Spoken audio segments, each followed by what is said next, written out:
ఈడొచ్చిన పిల్లల పెళ్లిళ్ళ విషయం మాట్లాడాల్సిన సమయంలో వాళ్ళ పుట్టుక గురించి మాట్లాడటం మన దౌర్భాగ్యం. 20 ఏళ్ల తర్వాత రాత్రిపూట మీరు ఇంట్లో ఎందుకున్నారో నాకు తెలుసు.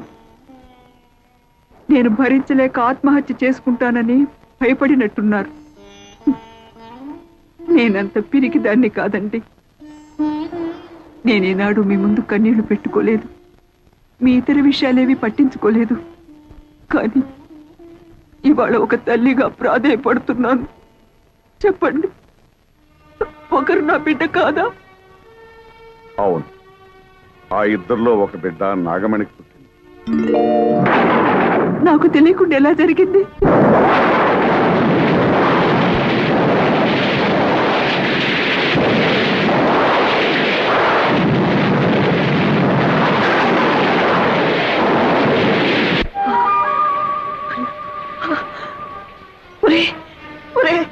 అన్యాయం జరిగిపోయిందిరా.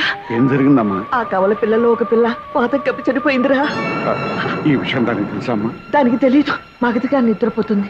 తెలివి వచ్చి ఆ విషయం దానికి తెలిసిందంటే తట్టుకోలేదురా. ఏం చేయాలో నాకు అర్థం కావటం లేదే.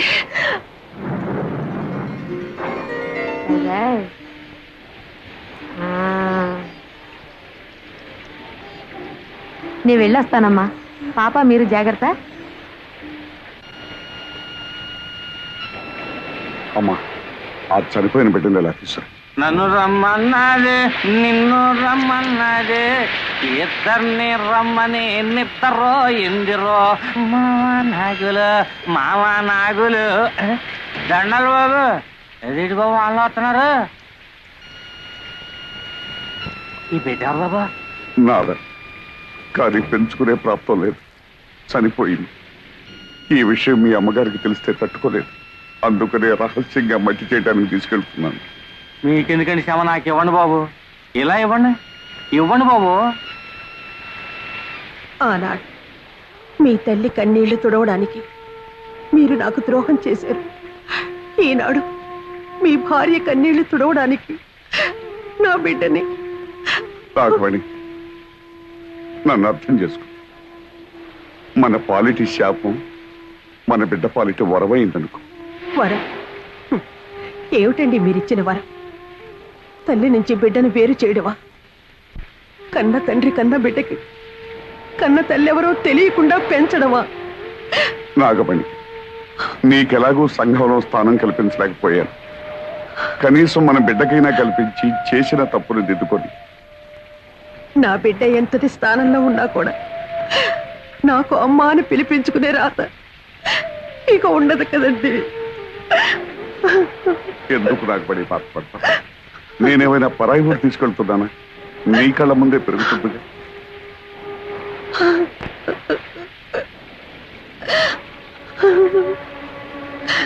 ఈ లోకమంతా మీరు నన్ను ఉంచుకున్నారు అంటే నేను భరించాను. నా బిడ్డను పెంచుకుంటాను అంటే నేను భరించలేదా?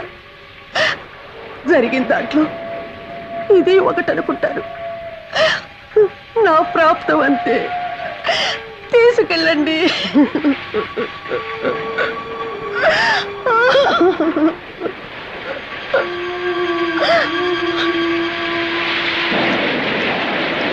నన్ను రమ్మన్నది ఇద్దరిని.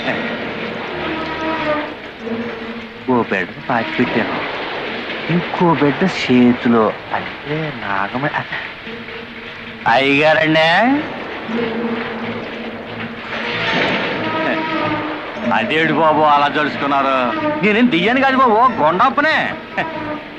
అయితే ఓ బిడ్డను మట్టి చేసి ఓ బిడ్డను మార్చేస్తున్నారన్నమాట. గుండప్ప, ఈ గుండప్ప కావలసింది పడైతే నోరు తెరవడు బాబు. చనిపోయిన బిడ్డను వానలో తడుపుతా కప్పెడుతుంటే గొంతులో పోసింది దిగిపోయింది. అందుకనే ఈ విషయం అట్టాగే మనసులో ఎచ్చరే ఫోటోలాగా అచ్చయిపోయిందండి. ఈ రాశాన్ని డబ్బుతో కప్పేది బాబు. ఏమిట్రా నువ్వు చేసిన పని? నాగమణ్ణి పెళ్లి చేసుకుంటానంటే నీ ఒప్పుకోలేని దాన్ని, దానికి పుట్టిన బిడ్డని నాకు మనవరాలికి ఎలా ఒప్పుకోగలనురా? ఆనాడు నీ పెద్దరికాన్ని గౌరవించానమ్మా. ఆ గౌరవాన్ని నిలబెట్టుకోవాలనుకుంటే రత్నానికి తెలివి రాకముందే ఈ బిడ్డను తీసుకెళ్లి పక్కలో పడుకోబెట్టు. అమ్మా పిల్లలిద్దరూ రత్నాల్లో ఉన్నారమ్మా. అది సరే కాని కోడలు పురుడు పోనప్పుడు పట్టుచీర కావాలని పట్టుపట్టిందానివి తీర ప్రసవించే సమయానికి ఎక్కడ తగలడ్డావే? ఏం చేయనండి అమ్మా, అక్కడ నాగమణమ్మ గారు నొప్పులతో బాధపడుతుంటే అయ్యగారు నన్ను అక్కడికి పంపించారు. అక్కడ కూడా ఆడపిల్లే పుట్టిందమ్మా. అత్త అయ్యగారి పోలికే. ఎంతకాలమని నోరు మోయించి నా కళ్ళు కప్పుతారు. ఏమి అచ్చం అయ్యగారి పోలికలతో పుట్టిన ఆ పిల్లెవరు, దాని తల్లెవరు?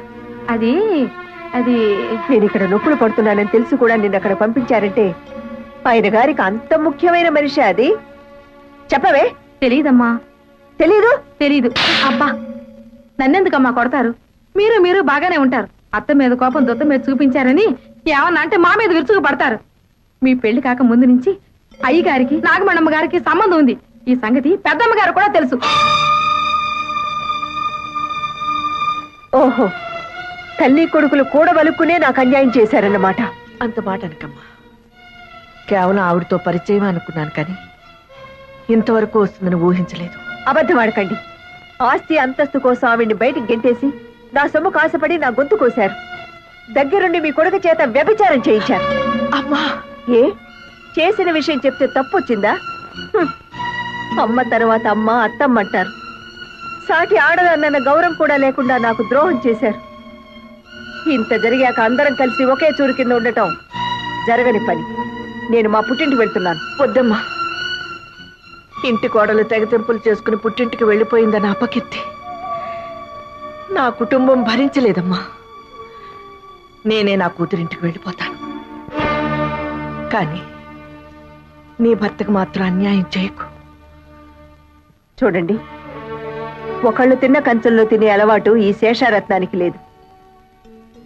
ఏదో జన్మలో నేను చేసుకున్న పాపానికి శిక్షగా మీ వల్ల నాకు 2 బిడ్డలు కలిగారు.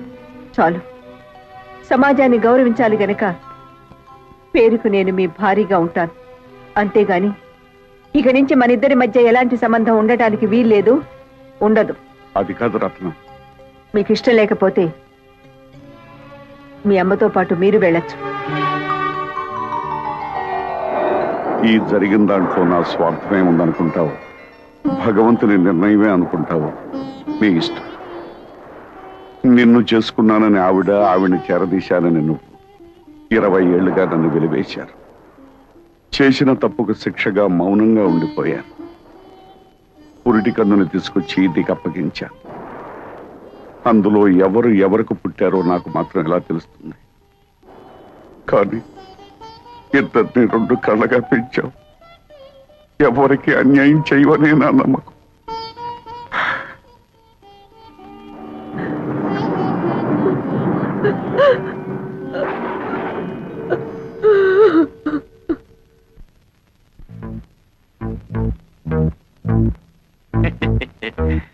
ఆహా, మాట మీద నిలబడే మనుషులంటే నాకు చాలా గౌరవం అండి. ఏదంటే డబ్బు సంచి ఏదండి? గురుగారు, నేను కూడా మాట మీద నిలబడే మనిషినేనండి.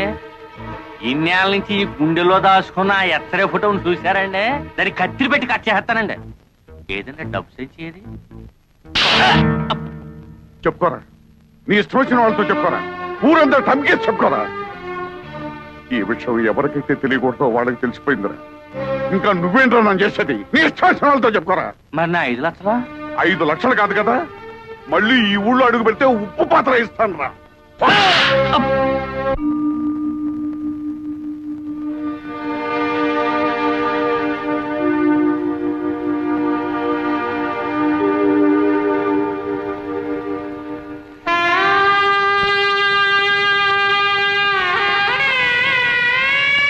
నువ్వింకా బాధపడాల్సిన అవసరం లేదు. నేను ఒక నిర్ణయం తీసుకున్నాను.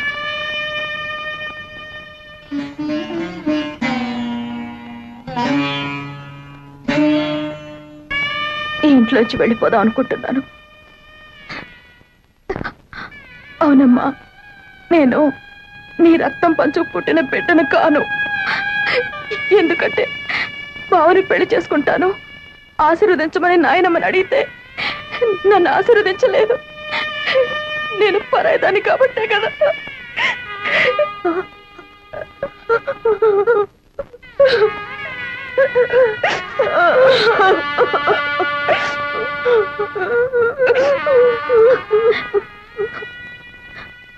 ఇన్నాళ్ళు నన్ను కన్న తల్లిలాగా పెంచినందుకు నీ రుణం ఎలా తీర్చుకోవాలో నాకు తెలియడం లేదప్పా.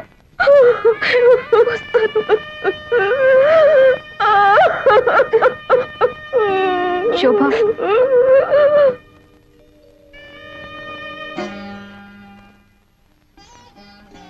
ఏమిటా నిర్ణయం?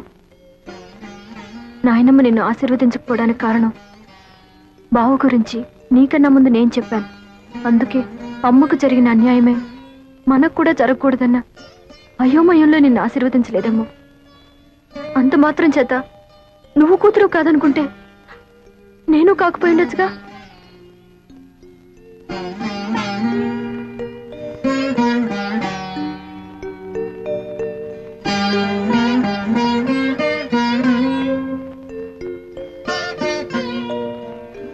పంతొమ్మిది సంవత్సరాలు నువ్వు పంచి ఇచ్చిన మమకారం మర్చిపోయి 9 నెలలు ఎవరు నీ గర్భంలో పెరగలేదో తెలుసుకోవడానికి ఇన్నేళ్ల తర్వాత నా గడప తొక్కేవా తల్లి. అయినా పసిగుడ్డుగా ఉన్నప్పుడే నీ పక్కలో ఒక పిల్లని పడుకోబెట్టాను. వాళ్ళల్లో ఎవరు నాకు మాత్రం ఏం తెలుసు?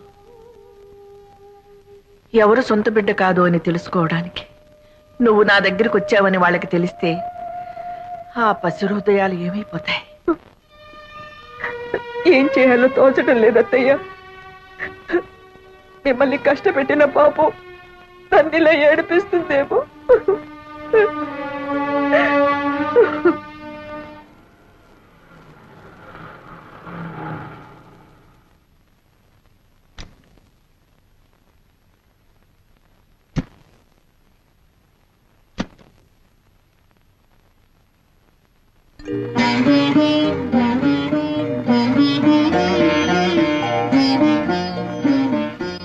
లోపలికి రావచ్చా?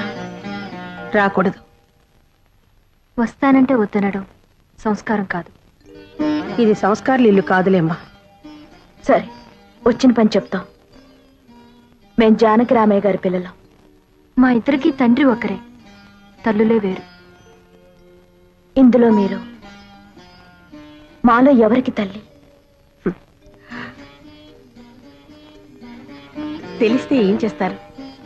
గుండెల్లో లేని ప్రేమని బలవంతంగా గొంతు దాకా తెచ్చుకొని అమ్మా అని పిలుస్తారా? ఇన్నాళ్ళు తల్లికి దూరంగా పెరిగినందుకు విధిని నిందిస్తారా? ఒకటి మాత్రం నిజం, ఎవరికైనా తల్లి అనేది సత్యం, తండ్రి అనేది నమ్మకం. మీ విషయంలో తల్లి అనేది కూడా నమ్మకం అవడం దురదృష్టం.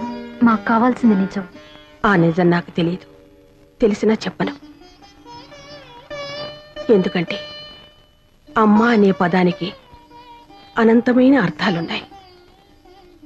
ఆకలేసినప్పుడు పాలు పట్టేది అమ్మ, ఏడుపు వచ్చినప్పుడు కన్నీరు తుడిచేది అమ్మ, భయం వేసినప్పుడు ధైర్యం చెప్పేది, జబ్బు చేసినప్పుడు విలువల్లాడిపోయేది అమ్మ.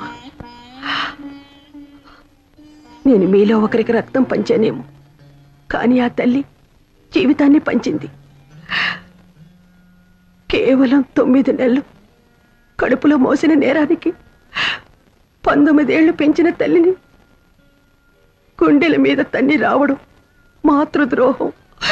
వెళ్ళండమ్మా, ఆ మహా తల్లి మీ తల్లి. వెళ్ళండి.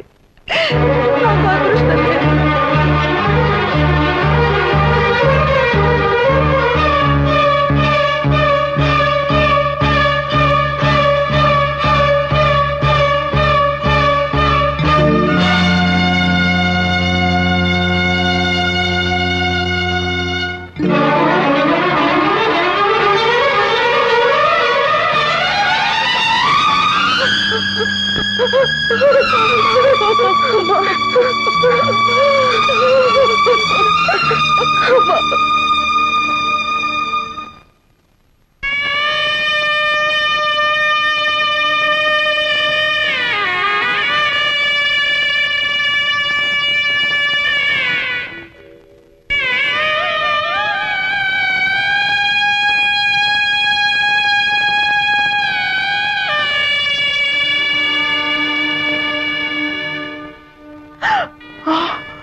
జరిగింది ఏదో జరిగింది. 20 ఏళ్లుగా మిమ్మల్ని క్షోభ పెట్టి నేను నరకాన్ని అనుభవించాను. ఇప్పుడు అదంతా తవ్వుకుని ప్రయోజనం లేదు.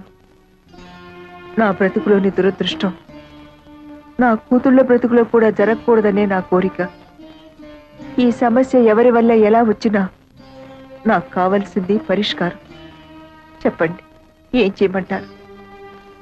పిచ్చిదాన్ని, నాకు చెప్పే అర్హత స్వతంత్రమే ఉంటే 20 ఏళ్లుగా నీ ముందు మోగవాడిగా ఉండవలసిన అవసరమే ఉండేది కాదు.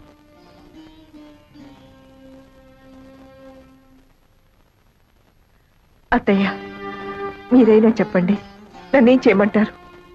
బ్రతుకు చివరిలో ఉన్నదాన్ని నాకేం తెలుస్తుందమ్మా? బ్రతుకు మొదట్లో అడుగు పెట్టబోతున్న వాళ్ళని అడుగు. భగవంతుడా, నాకు పిచ్చెక్కిపోతుంది. నేనేటో తెలుసుకోలేకపోతున్నాను. అమ్మ శోభ, మీరేం పసిపిల్లలు కారు. ఈ సమస్య కొని తెచ్చుకుంది మీరు. దీనికి పరిష్కారం కూడా మీరే తెలుసుకోండి. నా వల్ల కాదు.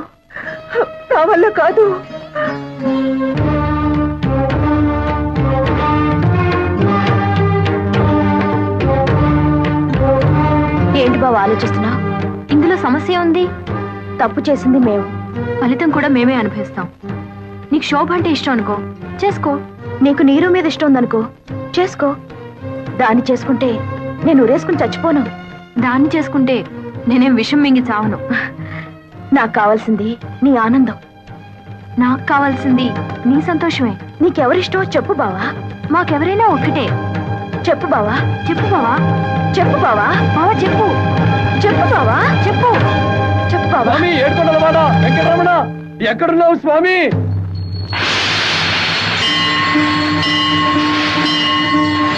నాకు దారి చూపించు స్వామి. రానాయన, నీకోసమే ఎదురు చూస్తున్నాను. నా కోసం ఎదురు చూస్తున్నావా? అవును నాయన, నీకోసమే. నా కోసం నువ్వెదురు చూడటం ఏమిటి స్వామి? నువ్వు దేవుడివి, నేను మామూలు మానవుణ్ణి. వెంకటేశ్వరరావు, ఇద్దరు ఆడవాళ్ల మధ్య ఇరుక్కున్న తర్వాత నరుడైనా నారాయణుడైనా ఒక్కటే నాయన. పాటలు తప్పవు. ఇంతకీ నా సమస్యకి పరిష్కారం ఏమిటి స్వామి? అది చెబుతావనే బాబు నీకోసం ఎదురు చూస్తున్నాను. ఆ? అవును, ఆనాడు భూదేవి శ్రీదేవి అడిగిన ప్రశ్నకి సమాధానం చెప్పలేకే ఇలా రాయిగా మారిపోయాను. నువ్వు ఈ సమస్యకు పరిష్కారం చెప్పగల మేధావివని నిన్ను ఆ ఇంట్లో సృష్టించాను.